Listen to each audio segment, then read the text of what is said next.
শহীদ president Ziaur Rahman, শহীদ আরাফাত রহমান কুকুর আত্মার মাগফিরাত কামনা। বিএনপির চেয়ারপারসন ও সাবেক প্রধানমন্ত্রী বেগম খালেদা জিয়ার রোগ মুক্তি কামনা। বিএনপির ভারপ্রাপ্ত চেয়ারম্যান তারেক রহমানের দীর্ঘায়ু সুস্থতা কামনায় এবং ফ্যাসিস্ট শেখ হাসিনা বিরোধী আন্দোলন অনাজি বিগত বছরের এবং 24 জুলাই আগস্টর গণ আন্দোলনের শহীদ দলীয় নেতাকর্মীদের আত্মার মাগফিরাত কামনা। দক্ষিণ জেলা বিএনপির প্রয়াত নেতৃবৃন্দর আত্মার মাগফিরাত কামনায় খতমে কোরআন দোয়া মিলাদ মাহফিল গজি চট্টগ্রাম দক্ষিণ জেলা বিএনপির নবগঠিত কমিটি।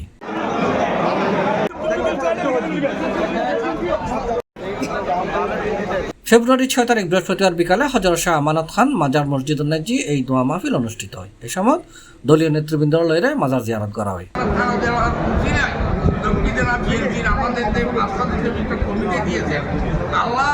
আমরা যেন বিএনপির সম্মান রক্ষা করে দক্ষিণ জেলা বিএনপিকে ঐক্যবদ্ধ করতে পারি। পরে দক্ষিণ জেলা বিএনপির পার্টি অফিসের নাজি সংক্ষিপ্ত আলোচনা সভা অনুষ্ঠিত। এ সময় বক্তব্য রাখি চট্টগ্রাম দক্ষিণ জেলা বিএনপির আহ্বায়ক ইদ্রিস মিয়া, সদস্য সচিব লায়ন মোহাম্মদ হেলাল উদ্দিন, সিনিয়র যুগ্ম আহ্বায়ক আলী আব্বাস ও যুগ্ম আহ্বায়ক মিশকাতুল ইসলাম চৌধুরী পাপ্পা। এছাড়া উপস্থিত আছেন চট্টগ্রাম দক্ষিণ জেলার বিয়াক উপজেলা পৌরসভা, ইউনিয়ন বিএনপি, যুবদল, স্বেচ্ছাসেবক দল, কৃষক দল, ছাত্র দলের কয়েক হাজার নেতাকর্মী।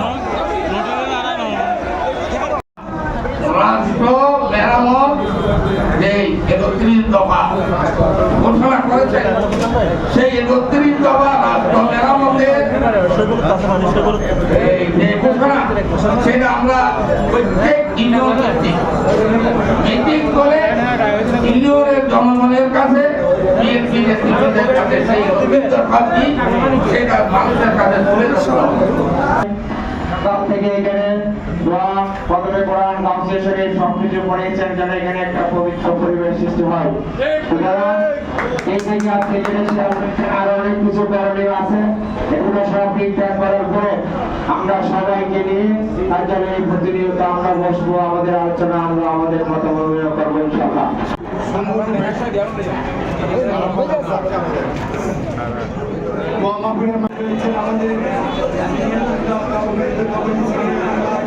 সেই প্লাস টিভি চট্টগ্রাম।